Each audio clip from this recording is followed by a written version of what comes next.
Hi everyone. Good morning, good afternoon, good evening, and good night, depending on your location. Now let's talk some boxing. I just heard recently that Alexander Usyk is planning to retire after two fights. He plans to become a two-time heavyweight undisputed champion by beating the winner of Parker and Dubois. And also, like after that, he will have one other fight and then just sail on to the sunset. I kind of, in a way, I kind of agree. I think it's very long overdue. If I should say so, you know, um, because people were saying, yeah, when would he retire? I think if Usyk continues to fight, if he says he wants to stay on, in the next 3 years he's gonna get beat because you cannot beat Father Time. You can have all the attributes, you can train as much as you want, you can do all the right things. Father Time doesn't know like how much you train, how good you are, and how effective you are in the ring and stuff like that. Father Time only knows one thing: when those bones are weak,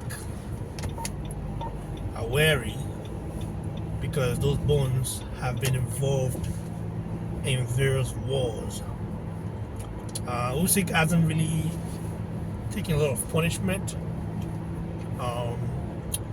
like because his style of fighting is very, very different. It requires, it doesn't require you to be hit every time. It requires you to be mobile, agile, fit.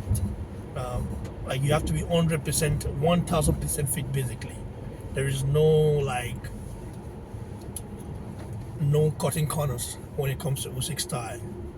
So he's doing the right thing. Funny enough, I think when he retires, that's when Fury will come back. Fury is one guy that he knows he cannot beat Usyk, and he knows if he continues to fight, the guys like Joshua, I think, despite Joshua not being the best, like not being in his prime anymore, he still can beat Fury. Fury knows the danger. That's why he's avoiding that fight, despite the financial reward. Because Joshua Fury fight is literally bigger than any Usyk fight, present, past, and future. Because Joshua Fury, like commercially, is crazy. That's how it is. Even though Usyk is the champion, undisputed, he's done things that like Fury hasn't done, Joshua hasn't done. Yet he's not a huge draw. Those guys are commercially bigger than him. It's just the sad reality of things. But Usyk, I understand, is a Ukrainian. Is kind of humor is different. So yeah, we'll see how it goes. But yeah, I think if Usyk retires, if he sticks to his decision to retire after 2 years, no, after two fights, it means the heavyweight division will become open again, to open up, and then people will start fighting for belts. I see Ajagba becoming a champion, even though you guys may not believe it. The fact that Top Rank are basically going to be leaving ESPN after the contract expires in August, I think people don't talk about that much. Top Rank will join. They will literally join the Zone. I think they will join the Zone. That's where things are happening. If they team up with the Zone, big thing. The Zone has the funds. The Saudis are interested now. They own 10%. They have a 10% stake in the zone. That's crazy. You know, makes things very nice. So yeah, so Ajagba will be more active. I think Ajagba is not active because it's not as active because because of dates. But with the zone, he will have dates to fight. So I see Ajagba becoming a world champion, only if he is active enough. Because an active Ajagba is a dangerous Ajagba. That's just facts. Martin Bakole is kind of underestimating him, but I think come May, he's going to see it. Yeah, I wish I could be there though, in New York City. I wish I can be there.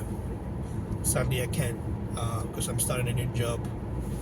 In a way, in a new job, you have to be very focused and not take days off too much. I don't really take days off, but you know what I mean. You have to build your hours in order to get vacation hours. You have to build that.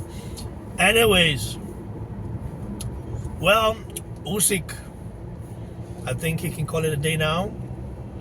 The heavyweight division is going to open up. Moses Itaoma will also become a world champion. But I do think though that he needs to be matched perfectly, because if they rush him, in as much as he said he's ready for everything now, if they rush him too much, he may get found out, and that would be good for his profile. Dubois, I'm picking Parker to beat Dubois come February 22 next weekend. I'm picking him because I feel Parker is not going to make the same mistake Joshua made. Parker is going to get out of the way. He's not going to just stand there. Joshua, for one reason or another, stood there and was just expecting Dubois to basically walk him down, which is very unlike Joshua. I don't know what happened, but something happened. So I'm looking at all these possibilities. Chisora is also there. He wants to have his last fight against USYK. That would be good, but I don't think USYK will have that fight as a fairway fight. So 2 fights more, USYK says. That's nice. That is fantastic. Well, USYK is a legend. Where does he rank in the all-time heavyweight list though? That's the thing. Because his competition in the heavyweight division is not that strong. I think he has more. He fought the top dogs in cruiserweight. He fought more top dogs in cruiserweight, division. In the heavyweight division, he would have been found out in 2-3 years' time, because there are styles. Even though we see him as this perfect boxer, maestro, but there are many styles there in the heavyweight division that would beat USYK. That's just a fact. Like the video, share and subscribe to the channel. God bless you. Cheers.